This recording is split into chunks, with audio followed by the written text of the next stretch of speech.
രാജ്യത്തിൻ്റെ ഏറ്റവും ശ്രദ്ധേയനായ നിയമജ്ഞൻ ശ്രീ കപിൽ സിബൽ ഇന്നലെ നടത്തിയ ഒരു പ്രസ്താവനയിൽ അദ്ദേഹം പറയുന്നത്, I am ashamed to live in a country where these are happening എന്നാണ്. ഇങ്ങനെയൊക്കെ സംഭവിച്ചുകൊണ്ടിരിക്കുന്ന എൻ്റെ നാട്ടിൽ ജീവിക്കുന്നതിൽ ഞാൻ വല്ലാതെ ഖേദിക്കേണ്ടി വരുന്നു എന്ന് അദ്ദേഹം പറഞ്ഞത് ബംഗാളിലെ തെരഞ്ഞെടുപ്പ് ഫലം വന്നതിന് ശേഷം അവിടെ നടമാടിക്കൊണ്ടിരിക്കുന്ന വലിയ ആക്രമണങ്ങളെ ഓർത്തെടുത്തുകൊണ്ടായിരുന്നു. ബംഗാളിലെ തെരഞ്ഞെടുപ്പിൽ മിന്നുന്ന വിജയമാണ് BJP നേടിയതെങ്കിൽ അതിനുശേഷം അവിടെ നടത്തിക്കൊണ്ടിരിക്കുന്ന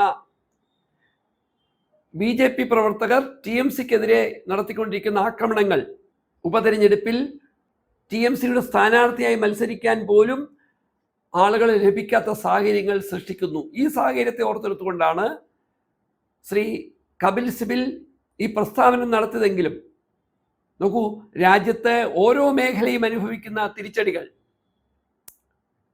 പെട്രോളിയം വിഭവങ്ങളുടെ വിലക്കയറ്റം, അത് പ്രകൃതിവാതകങ്ങളുടെ വിലക്കയറ്റവുമായി ബന്ധപ്പെട്ട് നമ്മുടെ നാട്ടിലെ ജനങ്ങൾ ഇപ്പോൾ അനുഭവിക്കുന്ന വീപ്പുമുട്ടൽ, രൂപയുടെ വിനിമയ മൂല്യത്തിലെ ഇടിവ്,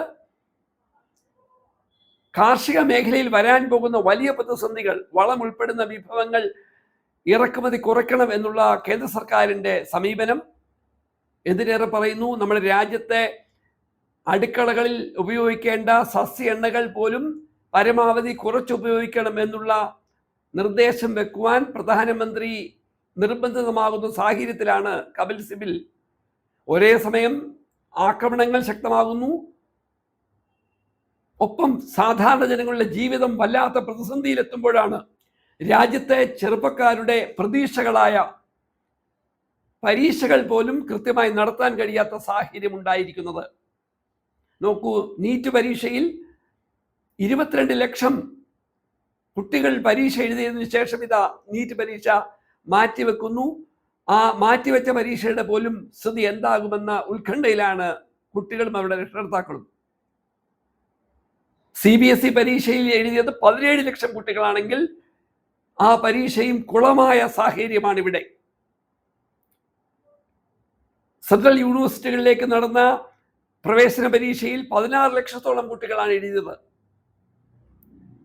സ്റ്റാഫ് സെലക്ഷൻ കമ്മീഷനുമായി ബന്ധപ്പെട്ട് ഏതാണ്ട് 15 ലക്ഷത്തോളം കുട്ടികൾ പരീക്ഷ എഴുതാൻ ഇവിടെ ഒരുങ്ങുമ്പോഴാണ് രാജ്യത്തെ 1 കോടിയോളം വിദ്യാർത്ഥികളെ, യുവജനങ്ങളെ നേരിട്ട് ബാധിക്കുന്ന പരീക്ഷകൾ കൃത്യമായി നടത്താൻ കഴിയാത്ത തരത്തിൽ രാജ്യത്ത് വലിയ തരത്തിലുള്ള ഉത്തരവാദിത്തങ്ങളിൽ നിന്ന് സർക്കാർ ഒളിച്ചോടുന്ന സാഹചര്യം, യുവജനങ്ങളെ അവരുടെ പരീക്ഷകൾ പോലും കൃത്യമായി എഴുതാൻ അനുവദിക്കാത്ത സാഹചര്യം, വിലക്കയറ്റം അതിരൂക്ഷമാകുന്ന സാഹചര്യം, എല്ലാം കൊണ്ടും ഏറെ അഭിമാനിക്കേണ്ട നമ്മുടെ രാജ്യത്തിൻ്റെ ഇന്നത്തെ അവസ്ഥയോർത്ത് കപിൽ സിബലിൻ്റെ വേദന ഓരോ ഇന്ത്യക്കാരൻ്റെയും വേദനയാണ് എന്ന് രാഷ്ട്രീയത്തിന് അതീതമായി നമ്മൾ ഓർത്തെടുക്കുമോ?